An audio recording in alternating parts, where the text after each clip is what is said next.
Okay, deep breath. What a shit year. Honestly, 2025 felt like a long group chat meltdown. Bad news, worse news, refresh, repeat. And yet, Indian documentaries still showed up, packed their bags, crossed their borders, and refused to stay quiet.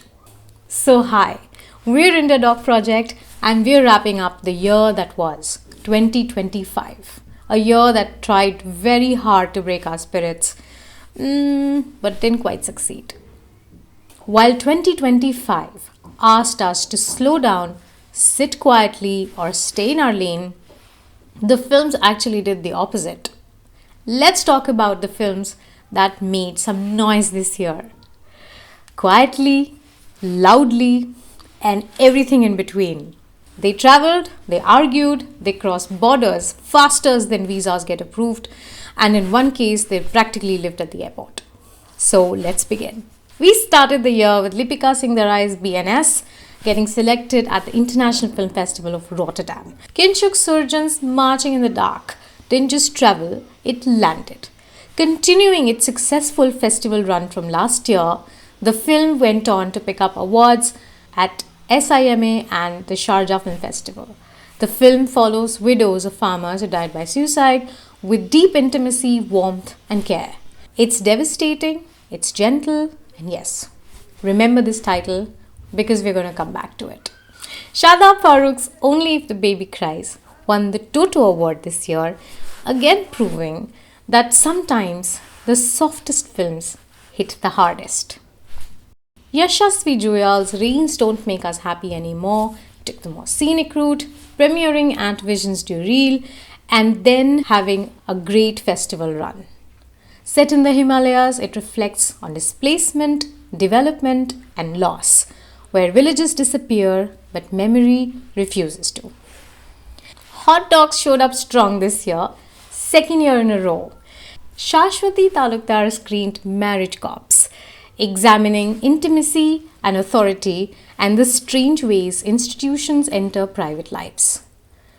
And also congratulations to Vivek Chaudhary for winning the Best International Documentary Feature for his film I Poppy. I Poppy follows poppy farmers in Rajasthan navigating caste, corruption and resistance, a political and personal film that refuses easy answers. We ended the year with Shreyanti's Auto Queens, which got a thumping ovation this year at IDFA. It follows women auto rickshaw drivers in Chennai, navigating traffic, patriarchy, broken roads and everyday survival with grit, humor and solidarity. Also a reminder that sometimes documentary protagonists can be more cool than documentary filmmakers. And then there was Lost Songs of Sundari, The Frequent Flyer, earning Sudarshan Sawant this year's award for Least Likely to Be Home. The film screened at the prestigious Visions du Reel and then went on to be screened at Doha, in Beijing, in Naples, in Panama. You get the gist. At some point, we stopped asking Sudarshan where the film was screening. Now, special mentions because this year was stacked. Shadows of the Forest by Shrutiman Deori and Akash Basumatari received the ITFA Bertha Fund, supporting work rooted in land, ecology and indigenous memory. Ajimesh Saha's Insignia of a Forced Winter was selected at the Hot Dog Steelmaker.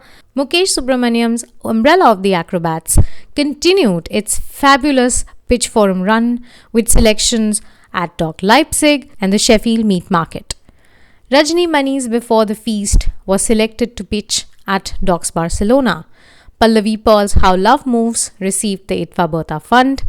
Akshat Noryal's How Sweet Does the Honey Taste was also selected at the Sheffield Meat Market. And we ended this year with Surya Balakrishnan's Amar Katha selection at the DMZ Docs pitch. Anupama Srinivasan and Anirban Datta's next documentary was selected at CPH Forum, with Anupama also receiving the Chicken and Egg grant this year. Sarvnik Kaur's next documentary and Yashaswini Raghunandan's next project, were both selected at the Visions jury. Also, congratulations to Omkar Khandangle for his film An Eventual Calamity of Time that won the ITFA Bota Fund this year and traveled to festivals domestically. We see you, we're rooting for you, and we're super excited to see what's coming up next. And then something big happened, like we had promised.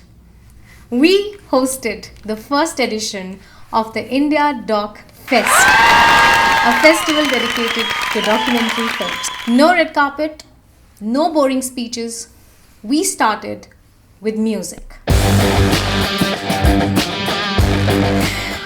Our festival's opening night brought together documentaries, musicians, and conversations around music, memory, and identity. Because documenting the times doesn't only happen through images. Also, because we're cool like that. We also screened a lot of Indian and international films at the festival, only to be stopped and reminded that documentaries still have the power to make a lot of people very uncomfortable. The Indian government denied permission for the screening of 3 films: Marching in the Dark, Farming the Revolution, and My Sweet Land.